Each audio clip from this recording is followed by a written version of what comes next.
speaking it up. We could, then again, it's still early. We can see what happens tomorrow. What I know now is that the 5 is now.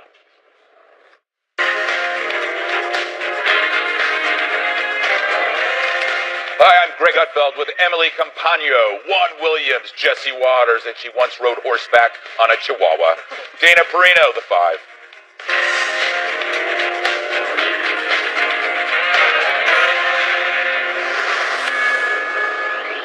You know, as I look out into the crowd, I just wish that the families of gun violence in this city got this much attention, because that's who really deserves the amount of attention that we're giving to this particular incident. So this morning, I come to you not only as the superintendent of the Chicago Police Department, but also as a black man who spent his entire life living in the city of Chicago. I know the racial divide that exists here. I know how hard it's been for our city and our nation to come together. And I also know the disparities, and I know the history. This announcement today recognizes that Empire actor Jussie Smollett took advantage of the pain and anger of racism to promote his career. I'm left hanging my head and asking why.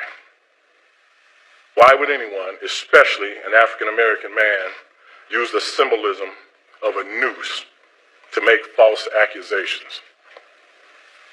How could someone look at the hatred and suffering associated with that symbol and see an opportunity to manipulate that symbol to further his own public profile? Bogus police reports cause real harm. They do harm to every legitimate victim who's in need of support by police and investigators, as well as the citizens of this city. And I'm also angry. I love the city of Chicago and the Chicago Police Department, warts and all. But this publicity stunt was a scar that Chicago didn't earn and certainly didn't deserve. Smollett attempted to gain attention by sending a false letter that relied on racial, homophobic, and political language. When that didn't work, Smollett paid $3,500 to stage this attack and drag Chicago's reputation through the mud in the process. And why? This stunt was orchestrated by Smollett because he was dissatisfied with his salary. So he concocted a story about being attacked. I only hope that the truth about what happened receives the same amount of attention that the hoax did. It's hard to top that, so I'm not even going to try. Jussie Smollett now faces a felony charge for filing a false report claiming that he was a victim. This after weeks of wasting the hard work of a dozen detectives, resources diverted from actual victims. So what's the lesson at CNN? All about lunch. Sean Hannity's going to eat Jussie Smollett's lunch every single second. Tucker Carlson is going to eat Jussie Smollett's lunch every single second. The President of the United States is going to eat his lunch. What about the 5? We want to eat lunch too. So that's Lemon's concern that the reaction to the crime is worse than the crime itself. Notice I'm not saying hoax. A hoax removes the media's complicity. No, it was a crime aided and abetted by the activist press, embraced their perfect victim, ignoring all those implausible details. So, Don, no one is interested in eating Smollett's lunch, but will eat yours, and that of the whole consensus media, who need a lesson in restraint in resisting its own activistic confirmation bias. Lemon's made it no secret that he believes Trump supporters are racist, which is how Smollett portrayed them. So forget Smollett. He was just serving a function for the thirsty press seeking that story. Smollett, an attention addict with an anti-Trump fever, he read the room and saw that it was going to be easy to fool the media. And he saw all of those sympathizing friends, like Don Lemon, as suckers. They should be pissed off at him. But he couldn't fool the cops, or most of us.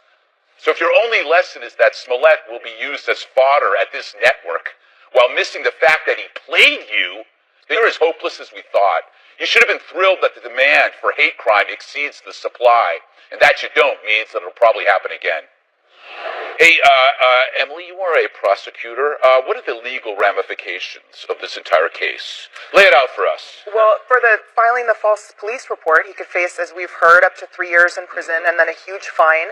And then for that letter, there are consequences to the huge mechanism of responses that is put in place when you file a false police report and you allege a hate crime, or you send a letter with a threatening letter to a corporation building that then deploys a hazmat team, etc. So for that, he could face up to 10 years in prison.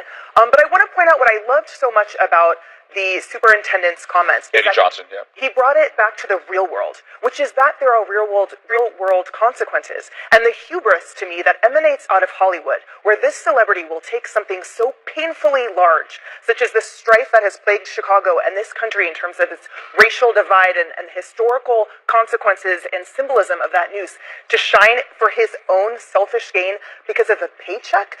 That, to me, is, I just loved the speech by the superintendent because I felt like he brought it home to the real world. He said, this isn't TV. This is what happens. Mm-hmm. Juan, he said he did it, or they claim it was because he was dissatisfied with his paycheck. Do you believe that? I don't know what to believe, but Yeah. I mean, that's what the chief said. The chief did it. What were your thoughts on what he said? Well, I like the chief, and I think that he was very clear that part of his disappointment was as a black man in seeing Smollett take advantage of the racial tensions in American society. But again, it's all about him. It wasn't about anybody else but him. I will say this, when the chief said he'd like to see more attention paid to things like the shooting in Chicago or what else, or especially to as much attention to the initial charge as to the finding that this young man lied about it, the chief's wrong. All the analysis shows that there's more attention now to the idea that he lied because it's a conspiracy issue, it's a fraud issue, it's celebrity gossip. There's more, and don't forget Donald Trump. Donald Trump has jumped in and said, he was wrong, and it fits in with Donald Trump's attacks on the media, so all the Trump crowd is celebrating this in a way that they're vindicated. No, they're not. They're vindicated. Yeah. Who said there was any need for the? They were accused. They were the symbolic accused. No, he said he put a red hat on one, but that wasn't the heart of the charge. He also and the letter was said they were that white. he was the victim of some kind of racial crime. And again, there's so many racial crimes. We've seen a spike in racial crimes in the country. Yeah. And this guy Smollett, is so narcissistic that he is out of touch with reality. And the chief should know, more media attention, more cameras at that police department today than ever before. Well, we can talk to the end of time about your misinterpretation of the facts. Let's go to GMA and get Smollett's own words before I get to Jesse. Why do you think you were targeted? I can just assume. I mean, I come really, really hard against 45. I come really, really hard against his administration. And I don't hold my tongue. If I had said it was a Muslim or Mexican or someone black, I feel like the doubters would have supported me a lot much more. See, Jesse, when I listen to him, I see somebody who knew how to play the media, because the media that's the language that the media understood, if you're an activist media. Right. He framed 60 million Trump supporters, and the media bought it hook, line, and sinker. Juan, I think what the chief was saying also is that he'd like to see that much media attention when there's a shooting or black-on-black violence or gang activity in the south side of Chicago, too. Now, Smollett makes reportedly from $400,000 to $1.1 million a year. $60,000 an episode, I believe. He does not have any children, which means he is filthy rich. So instead of trying to, he accused Donald Trump of himself is guilty of. He is a liar, he is corrupt, and he is greedy. So just let that sink in also. Real hate crimes now are going to be treated with more skepticism, unfortunately, and that's what the police chief said, and I think that's probably one of the biggest results of this. Also, how dumb does Robin Roberts look right now? When she went out there, didn't ask him any follow-up questions and let him perform like that. I bet she wished she had that back. Also, think about all the frame jobs and the conspiracy theories which we've seen. All it takes is a little common sense. You talked about it yesterday. There's a bunch of MAGA guys in a polar vortex in Chicago hate criming people. Okay, Kavanaugh in high school, was he really participating in drug-fueled orgies? Or Covington, let's see, wait a second. A 16-year-old, 115-pound kid was confronting some adult like the Ku Klux Klan. And now Donald Trump, it makes you of the entire Russia investigation. Donald Trump is a Russian asset. You don't have any sort of doubt when someone says that. If you don't believe that there's any sort of suspicion when someone says Trump is a Russian asset, you're crazy, and you're going to fall for another one of these hoaxes. What about the U.S. landing on the moon? I think that calls this calls it into question. Oh my God. Well, a couple of things. One, so he makes $65,000 an episode. His bail was just set at $100,000. So he's going to post bail with a week and a half's worth of work. Yeah. I wonder how like the AOCs of the world feel about this filthy rich person being able to walk away free because, you know, right? We need bail reform. The other thing, though, I really like what Matt Lewis had to write today. I'm going to cite him because I couldn't say it better. He writes for the Daily Beast. He said that the desire for sympathy and the moral authority that comes from being victimized has replaced the desire for admiration or respect for some act of heroism. It was like victim chic. If you are a victim, then you are going to get more attention, and he knew that. But I do think it's kind of bizarre, though. To your point, he was able to fool some in the media, not all. Remember, there was people frustrated, like GQ magazine wrote about the reporters in this case, saying how dare they use the word allegedly. Yeah, that was whitewashing the idea that this was a hate crime when reporters were just actually doing their job. By the way, Jesse, I think that with the Robin Roberts thing, we used the tape of the interview. I think that is an indication that she actually got this guy to say what he wanted to say, and for him, that's part of the indictment of him. That's true. He set himself up. That's what I'm saying. So I don't think that's the reporter. I think I would have asked a few more follow-ups. That's all I'm saying. Okay. No offense to Robin. When I would have quizzed her on geography. And anyway, all right. Much more on Smollett ahead. But first, major hypocrisy for 2020 Dems pushing socialist agendas. Details next. Peter Tork. Welcome back. 2020 Democratic contenders are being accused of hypocrisy for publicly slamming the rich while privately rolling in the dough. Watch this. We should not have a grotesque level of wealth inequality in which 3 billionaires now own more wealth than the bottom half of the country. We have a tax bill that got passed that gave $1 trillion to the top 1% and the biggest corporations of America. And they need to give that money back. I want these billionaires to stop being freeloaders. I want them to pick up their fair share. Some are calling foul on those candidates for these reasons. First, Bernie Sanders owns 3 houses and has earned over $1 million in recent years. Kamala Harris reportedly held a fundraiser in Beverly Hills attended by wealthy Hollywood and TV executives, and Elizabeth Warren's net worth is reportedly more than $8 million, putting her in the top 1% indeed.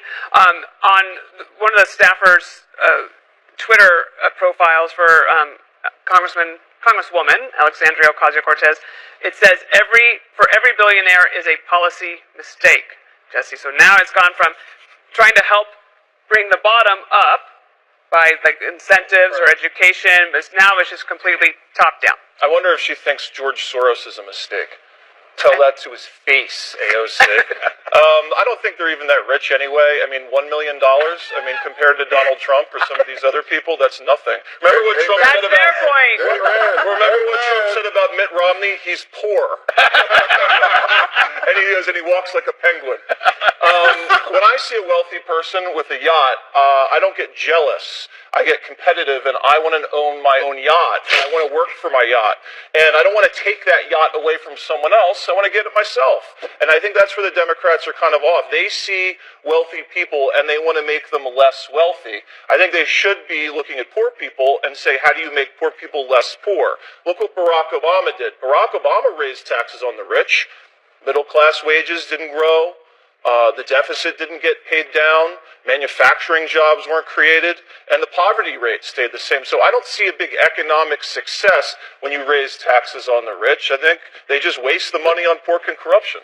When you were, in Seattle. You live in Seattle, and so there's a lot of tension between sort of more the local folks there that are mad about the tech companies and the billionaires, and it's created a lot of tension there. And wasn't it just recently that they tried to raise taxes and then they had to back out because the businesses were going to leave? It was a huge deal, and then Amazon donated $500 million to combat homelessness. So there's also a dependency on the private funding that happens in addition to what it does and stirs for the industry there. Absolutely. I think my biggest issue with all of this is the hypocrisy knows no bounds for these politicians. Like, so for example, Elizabeth Warren, she has millions in her Tia Kref funds, and those funds include gun manufacturers and big tobacco and all of the things that she rails against. And it's that same hypocrisy that we hear up and down where people, walk the walk, don't just talk the talk. We have Bernie Sanders, the day that his campaign paid $300,000 in jet airplane costs for his campaign, he tweeted out that climate change was a planetary crisis. So I see. Yeah. It's everything. There is. I coined a phrase: a selective billionaire outrage. SBO. SBO. They like SBO. They don't like billionaires. He's got SBO. It stinks. Yeah. We'll be right back. Go. What do you think of that, SBO? You can treat it with Super Beats. Because they have like Tom Steyer. Yeah, okay. So Bernie has 3 houses, which proves a point that you can be a successful socialist if you act like a capitalist. That's the only way it's going to work. I am not going to bash any of these people for being wealthy. Nope. Because I think it's great that they're wealthy. I think everybody should be rich. And I think in this country, you can be rich. If you devote 10 years to one thing, you will be rich. I believe that. But the problem here is, and to use, we talk about hypocrisy. In America, even a fool can have 3 homes, but it's a problem when that fool doesn't want you to have 3 homes, or is trying to get in the way of you wanting 3 homes. If Warren and Sanders were subjected to the plans that they want to subject to you, they would not be worth 7 figures. They'd be worth maybe 5 figures, and a decimal point would be here. Can I just interrupt? There was a Secret Service agent that gave me some intel about Bernie's houses. They're disgusting messes. He was on detail one time, went up to one of his places, and it was like an episode of Hoarders. Like just unopened mail, like food everywhere. That's my place. Horrible. So he might have 3 homes, but they're all messes. But are you surprised? I mean, come no. on. I mean, but Juan, this polls well. So we can't expect it to stop. What, you mean for Republicans? No, for Democrats, to go after the billionaires. It absolutely. Well. Yeah. So, I think the key point here is that Democrats are representing their constituents, and I pick up on Jesse's point. Donald Trump is the richest of them all. And so he says that he represents the forgotten man and the like, but he's the one who's out of touch. He's the one who said, don't you have to have an ID to go into a grocery store? I'm sorry, Mr. President, no, you don't. He's the one who hired Wilbur Ross, who told the federal workers when there was a shutdown, a Trump-caused shutdown, you know what, go to a bank and get a loan. Or how about Larry Kudlow, another Trumpian, right? What did Kudlow say? These guys who are forced to work for no pay, they're volunteering. They love the president. If he's so out of touch, Juan, why did he beat Hillary with middle-class voters? I'm telling you, he's out of touch on things like the VA, Social Security, Medicare, GI Bill, livable wages. People were dying in VA wait lines under Barack Obama. All right, we got to run. First it was Elizabeth Warren cracking a beer. Then we had Beto O'Rourke. Remember that? The bizarre dentist appointment. Now another potential 2020 contender is getting roasted for a major social media fail. We'll show it to you next. Another embarrassing social media blunder by a Democrat after Elizabeth Warren tried to look cool cracking a beer, and Beto live-streamed his dentist appointment. Possible 2020 contender Eric Swalwell is being mocked as a Starbucks martyr after trying to burn President Trump with this tweet. It's snowing in New York. I need coffee. The closest cafe is inside Trump Tower. This is me walking to an alternative. The congressman rightfully getting ripped on social media. After all, this is New York City.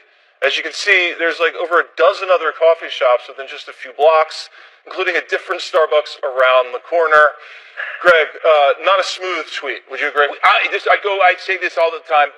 The golden rule: you on Twitter is a lesser version of you, and so he doesn't have a lot to work with. Yeah, anyway. he's already starting at a very low bar. But what you think in your head looks really cool. Oh, they're gonna, and then you know that the media's gonna pick it up and wait till they get a load of this idea. He's walking by. I'm gonna take a picture of me walking by Trump Tower, saying, I'm going to be a hero. I'm not going in there. And so, but what we see when we see the tweet is we see the thirst behind it, the desire, and then we go, what a schmuck. That's why you've got to think about this before you do it. But social media has made us, because exposure is more accessible now, everybody's turning into the star of their own movie, right? Everybody's doing this. We've democratized the spotlight. Dana.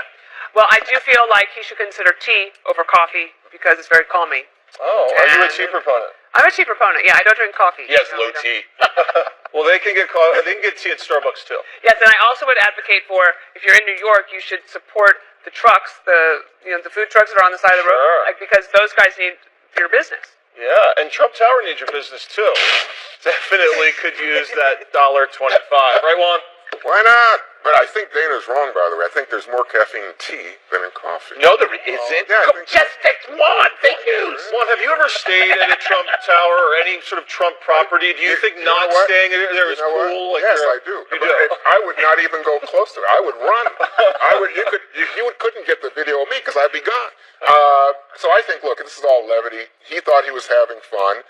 Gee, on this show, I hear all the time when Trump's on Twitter, people say, he's just, don't take it so serious. Well, that's Take it easy. Okay, so have fun with this. But, I guess if you want to just skewer him and say, oh, it's a Democrat, go right ahead. But to me, it was like, you know what? All he was doing was indicating he doesn't like Trump. It's a free country. Look at all the dandruff on his... Oh, is that dandruff? Yes. I missed that. And we decide what jokes are funny, right? We don't let him get away with not funny jokes, right? For me, it wasn't that he was a Democrat. It was that he was just one more thirsty person seeking that manufactured, or he was manufacturing something that he wanted to be this viral video, and you can see through it. That's the whole point. It doesn't matter who it is. Up the ante, right? It's going to go for beer. Pretty soon it's going to be... Somebody's going to smoke marijuana before this thing is through.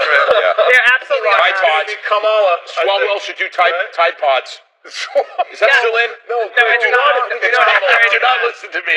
Do not listen to me. Oh, by the way, you got to get... Who's it going to be? Who's going to smoke pot before the end of but it? you got to get to Elizabeth Warren might get Kamala's crazy. dad. Kamala's dad has gone after her. I know, but you know what? I feel bad for her. No, I feel bad for her for that because you don't want your dad, mind your own business. And you really shouldn't be stereotyping other cultures and ethnicities and nationalities. It's below people. Chicago's top, what's so funny? Chicago's top cop blasting celebrities, the media, and presidential candidates over the Jussie Smollett case. Smollett! See it next. A 2-month postponement to report to prison as he recovers from surgery. House Oversight Chair Elijah Cummings also announcing that a list of topics has been agreed upon, and lawmakers will limit their scope of questioning after consulting with the Justice Department. Ranking Republican Jim Jordan not happy, writing in a statement, quote, "Giving a platform to Cohen is beneath the dignity of Congress, and I am saddened that Democrats have sunk so low as to promote an admitted liar just to satisfy Tom Steyer and the political forces on the left, who will settle for nothing less than impeachment." And interesting timing as the testimony comes on the same day President Trump is overseas for a second summit with North Korea's leader. So, Marie, Michael Cohen is an admitted liar. He's been prosecuted and convicted and admitted that he was guilty of lying to Congress. So is this a witness that people should be paying attention to? Well, I think we actually heard from both sides of the aisle, many of them, not Jim Jordan, but many of them in Congress saying, Michael Cohen came into our house and lied to us. We need to get him back up here. And I think there was broad bipartisan support for that concept, that he needed to come back and fix his testimony because they do want the truth. So it will be very interesting to see next week. Michael Cohen is testifying in public and then in private to the intelligence community. Some of that may unfortunately leak, but I think it will be interesting to see how Michael Cohen answers some of these questions, what insight he's able to give. But look, you lied to Congress, go back and fix it. Morgan, this comes at the same time that President Trump is going to be holding his second summit with Kim Jong-un in Vietnam. Tell the truth. It'll be interesting to see, I think, what the media does in terms of the coverage, whether they will be covering this historic summit or giving more oxygen to Michael Cohen. I don't have a problem with Cohen going back to testify. That's up to the chairman of the committee, right? That's the prerogative. And certainly when the Republicans were in power, they called plenty of people up that irritated President Obama. It's part of the game. Everybody plays the game. So I don't have an issue with that. I do have an issue with the timing. I think when the president is overseas in one of the most pivotal negotiations likely of his presidency, playing politics during then, I would say move it a day or two. Don't have it while the president is overseas conducting such a crucial negotiation. Well, Ari, that the timing is interesting too. I know he had surgery and he canceled a few times, and then there were reports that he was out and medical questions and blah, blah, blah. But the fact of the matter is now he's got a 2-month delay before he goes to prison. We may see more of him. Yeah, I mean, to me, this is kind of like watching a rerun. I don't know what the juice is left. Did they have Twitter in prison? We heard what he said. We know what he's going to say. Look, there's only one new question I would have for Michael Cohen. The most damning thing Michael Cohen said was that the president made the hush money payments to Stormy Daniels and a Playboy model, and that's raised the FEC, Federal Election Commission, issue, and people argue about how serious that is. But one question I'd ask Cohen is, did the president ever authorize you to make hush money payments to other women prior to these two? Because if he did, it shows that this is not campaign related, that this is a pattern for Donald Trump, and therefore the allegation that this is somehow a new development in the middle of a campaign, I'd like factually to know that question. Other than that, I don't think Michael Cohen has anything left to offer to anybody other than to try to save his own skin, because he is off to prison for perjury. Well, and talking on the Hill wouldn't mitigate his prison circumstances, but if he became useful to a different investigation, perhaps he could. If that investigation were to wrap up next week, he better move quickly. The problem with this is the Democrats need to remember Republicans got themselves in a lot of trouble investigating everything. I think it worked for Democrats Republicans. had that same risk. No, I think it backfired on Republicans. I totally disagree. Policy is the way forward to do things the American people actually want you to do. They can get pretty exhausted, especially in divided government, if the only thing you can do is investigate the people you don't like. I think the multiple investigations into Hillary Clinton painted a picture of her publicly that it was very hard for her to overcome. Some of it her own fault. I am not removing her from responsibility. I think investigation after investigation. But she met that with elitism. She didn't meet it with. Fine, Harris, but like the narrative that people would say about her was in large part formed by those multiple investigations that Republicans Republicans would say she wasn't investigated enough. That she was a liar. But we will move on. A growing showdown between President Trump and top Democrats over his emergency declaration to get a border wall.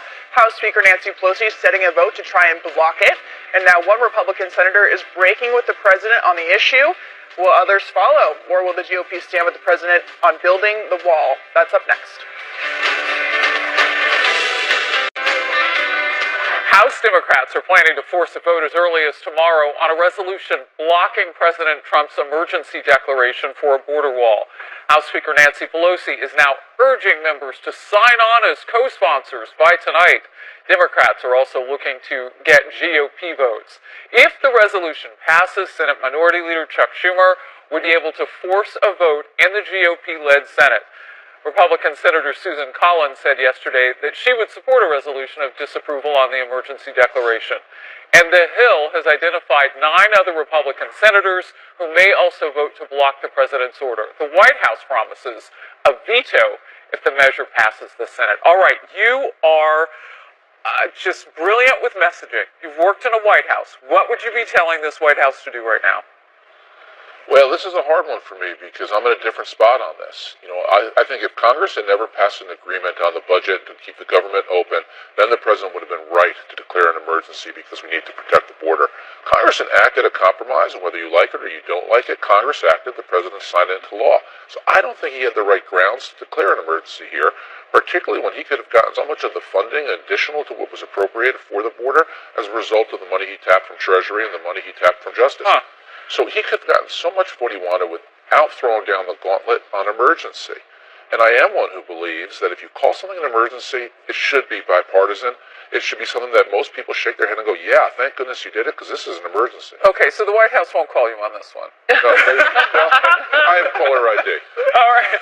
So, Katie, is the president, though, right about being able to reallocate some funds to get this done if he doesn't call an emergency? I mean, according to some of the statutes that Congress has enabled and given the president power to do, he does. You have Mike Lee, who is a strict constitutionalist, saying, look, I don't like it. It might be unconstitutional, but it's legal because Congress has ceded that power to the executive branch. And so my problem with this is, maybe if Congress spent just as much time as they're doing to write this resolution of condemnation as they would solving the crisis that is one, that everyone has admitted is a crisis, whether you agree it's an emergency, maybe it's different, but there is a humanitarian crisis, it's getting worse, and the bill that Congress just passed is actually adding gasoline to the humanitarian fire. So maybe they should spend more of their time actually coming up with solutions to the current problem rather than doing this, this symbolism of we're condemning what the president has done. You know, the pessimistic flow of where we are, though, right now, Morgan, is that that's not politically expedient. What Katie is talking about, they're actually solving a problem.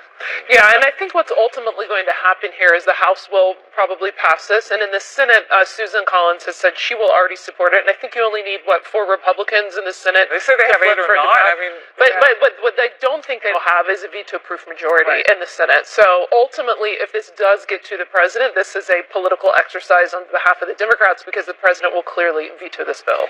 But it will also be interesting how other Republicans in the Senate, and I mentioned this yesterday on the couch, there are a number of Republicans in the Senate up for re-election in 2020. People like Sonny Perdue and Tom Tillis and Joni Ernst, people who... David Perdue, Sonny's secretary.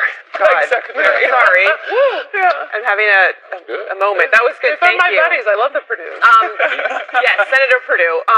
So I think just having to put Republicans on the record on an issue that many of them have spoken out about in the past with its executive power, they've spoken out on this issue. Getting them on the record, I think, is an important thing to do because they've been so outspoken. And there are a number of Republicans besides the Collins and Murkowski who have a political calculation to make. It's all about politics. But who have a political calculation to make about 2020 in their own re-election. Before we have to scoot quickly here, Ari, I just want to get your opinion about something. You know, other presidents have declared emergencies, right? And they've used their executive order.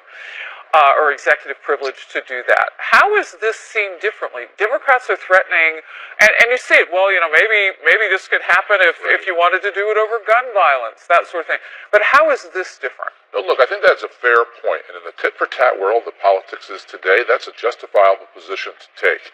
And certainly other presidents have done it. Well, Barack Obama's pen and phone. When President Obama said he could not do DACA and did DACA, he is the one who started this path to undermine rule of law. When President Obama found a way to appropriate money under Obamacare that wasn't appropriated, President Obama started it again. So I have a hard time also saying that Donald Trump is doing something that wasn't done before, especially by his immediate predecessor. Do you think, though, it creates a snowball effect? Yes, and that's why I oppose it. It's the money issue, I'm trying to stand on a higher ground here that I think should unite the country and make us say emergency should be an emergency. And so, you know, it's not going to... Yeah, I understand that. But having served, I like to believe that, and I think that's where we should all be, frankly. Yeah. I can play tit-for-tat politics just as well as anybody else. Sometimes, especially after you leave government, you realize you shouldn't. So how do you get it done? Because you've got walls in 600-plus miles. You've got barriers. Here's the thing, Harris. The president could be celebrating everything. Yes, you do. Have you been to California? Don't get it done. He could be building. You he don't could be get it building done. the 55 miles People that he now don't has want an it. appropriation for. He could be building even more than 55 with the additional funds he can legitimately tap.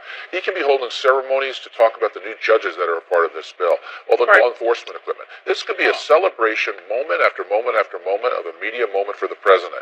Instead, we're stuck here in the morass of is it or is it not an emergency? Will it get struck down in court, and will Congress act against him?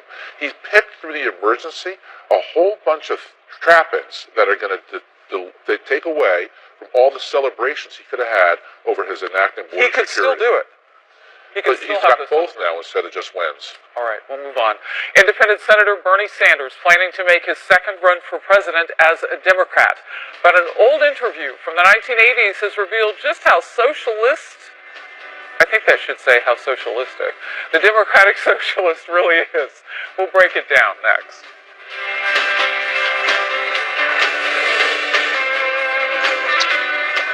Senator Bernie Sanders plans plans to sign a pledge saying he will run as a Democrat in 2020 and govern as one if he's elected in compliance with new DNC rules. This coming as an old interview resurfaces from the mid-'80s when Sanders was the mayor of Burlington, Vermont. In that interview, Sanders was asked about breadlines in Nicaragua and his support for the Socialist Party ruling the country at the time. He said, quote, "It's funny sometimes. American journalists talk about how bad a country is because people are lining up for food. That's a good thing. In other countries, people don't line up for food. The rich get the food, and the poor starve to death." Okay, Ari, so we're now going back through every interview Bernie Sanders has ever given when he said many things that seem out of step, not just with most Americans, but I think with most of the Democratic Party. And I don't think he's going to actually be the nominee. Well, this shows it doesn't matter what you call yourself. What matters is what you think. And he thinks like a socialist. So he calls himself a socialist. Yes, and typically Democrats defend him and say, well, he's a democratic socialist, as if it's different. I don't defend him. I don't think he's a Democrat All of right, any let me kind. answer your question. Look, the problem that Democrats have is the two people who are providing the intellectual energy for the party right now are socialists. That's not true. AOC and Bernie. No way. Stop, interrupt that. Those are the two people who are driving the Democrats' intellectual ideas. This is who their policies are being made after. Medicare for all the things that Bernie ran on before and AOC is pushing before with the Green New Deal. This is the intellectual army that the Democrats are following. And this is the problem. This is one of Donald Trump's greatest strengths. With Democrats running like this, it provides a tremendous boost for Donald Trump. A strong Democrat that we often see on this network, Antoine Seawright, was on Overtime with me yesterday, and he said that Democrats are actually looking at trying to see through the DNC if they can block Bernie from running as a Democrat. Again, how is it that as I stood next to the aisle where he was at the DNC convention, looking with a straight line face emoji because he had all those people supporting him, but Hillary got it anyway, he nominated her. If he's not a Democrat, how did that happen at the Democrat convention? Did I hallucinate? Because people didn't like Hillary. And whoa. But that doesn't mean he's not a Democrat now. He's technically not a member of the Democratic Party. So how did he do that?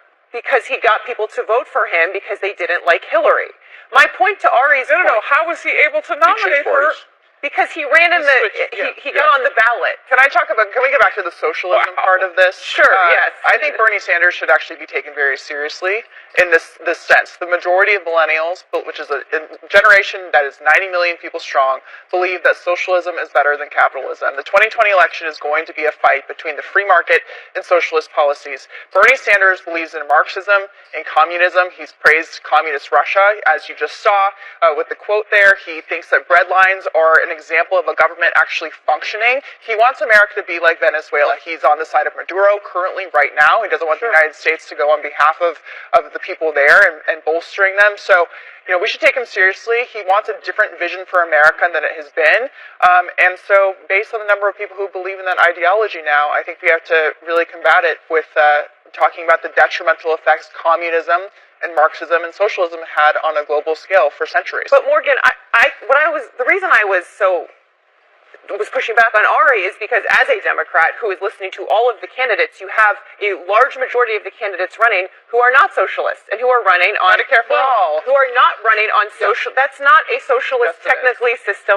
Abolish private insurance When we talk about socialism as a political system, it's actually not, Katie. So Morgan, I think the caricature, if it's someone like Bernie, will be easy to make, but I don't think it's going to be Bernie. It'll be someone like Biden or Klobuchar. So the Democrats have a path to success in 2018. What is that? And Jessica Tarlev, our colleague, has talked about this a lot on the couch, which is running moderate people in these swing districts. The problem is that I think, and I say this, Marie, having been a card-carrying member of the Republican establishment in the 2016 primary, and I think that you are a Democrat establishment. You understand that a moderate, someone like Biden or Klobuchar, is someone who could threaten the president. Unfortunately, I think you're in the same position that I was in 2016, whenever so many of us in the Republican establishment didn't understand how angry our base was, how fed up our base was. And it wasn't until then candidate Trump came on the scene that many of us had our eyes open and said, wow, we don't understand the palpable anger. And I think that's where the Democrat establishment is, and 2020 is exactly where we were in 2016. We'll see. We'll put it to the test as the primaries get started. Alexandria Ocasio-Cortez is not the only Democratic freshman lawmaker on Capitol Hill making waves. Congresswoman Omar Ilhan, still under fire for her tweets earlier this month. Ilhan Omar. Sorry? Did No, I it's reverse that? They had it. That some, even in her own party, thought were anti-Semitic. She's reportedly apologizing again. We'll tell you to who and whether this will be enough to put the issue to rest next. Freshman Congresswoman Ilhan Omar is now reportedly apologizing again for tweets she posted earlier this month condemned as anti-Semitic. This time she's apologized to several Jewish groups in a confidential conference call. The Minnesota lawmaker came under fire earlier this month for tweets suggesting American lawmakers were motivated by money to support Israel, and claimed it referred to powerful lobbying groups. But critics, including Democratic leadership, quickly criticized her remarks. Ari, I know that this is a story that has really bothered you and me both. We tweeted and talked about it a lot. When is an apology enough? Is this apology enough? I mean, she's sort of had to apologize for this multiple times. Should we take her at face value, accept the apology, and move on? You know, I've never been much for the politics of apologies. They don't really matter to me that much. What matters to me much more is what do you think is in your heart? Right. And what's so revealing about her tweet saying it's the Benjamins, it's the $100 bills that make people support Israel, it misses the power of ideas. And the idea of Israel is it is the one bastion in a bad region of the world where there are no democracies, where Israel is the most pro-Western, pro-American, only democratic, free state that is a peaceful state that was attacked by all its neighbors the day it was created. That's a country worth supporting as Americans. So when I hear that the reason Americans support it is because of money, this is terribly bothersome, especially because it's the anti-Semitic trope that everybody has used for thousands of years. Marie, Ari brings up a good point to the larger point of democratic support for the state of Israel, which has waned, I think, by many accounts. It's no longer the bipartisan issue that it once was. Where do you think that the Democrat Party is moving as it relates to support for the state of Israel? Well, actually, I think American support for Israel has dipped a bit, and in part that's been a reaction to Israeli politics and Prime Minister Netanyahu going farther right. And so you can criticize Israel's politics without being anti-Semitic. You can hold them to account for policies without being anti-Semitic. On the question of this congresswoman, I think it's a good thing that she reached out to Jewish groups and wanted to talk to them. Like, what's the alternative? Not doing it? I don't obviously like her tweets or think that they were good things to do or believe, but if she can have a dialogue with Jewish groups and maybe learn from them, that's a place to start, right? Do you think she ought to be on a Foreign Affairs Committee at this point, or do you think she Yes, should I'm have fine to with her learn being that? on the Foreign Affairs Committee. She shouldn't be on the Foreign Affairs Committee because she sympathizes with terrorists. She laughed about the fact that Al-Qaeda and Hezbollah are put on terrorist lists during an interview a couple of years ago when she took a college course on it. She didn't think that it should be, that we speak about terrorist groups as if they're these boogeyman-type organizations. She regularly does events for CARE, which was an unindicted co-conspirator in the Holy Land Foundation project for funneling money to Hamas. So there are issues beyond her anti-Semitism, which has repeated itself, that are very concerning considering her high position on the Foreign Affairs Committee. Final word. Yeah, I want to yield my time to Ari because, you're in a unique position. I watch you on Twitter, and I just want you to maybe share with our audience your perspective on it. Well, first of all, the decline of support for Israel has been a decades-long problem for the Democratic Party. It has nothing to do with Netanyahu. It happened way before he came into office. The Democrats have never supported Israel the way Republicans have, and the Democratic support has collapsed to neutrality. Republican support has surged. We're going to have to go, but we will be back with more Outnumbered in just a moment.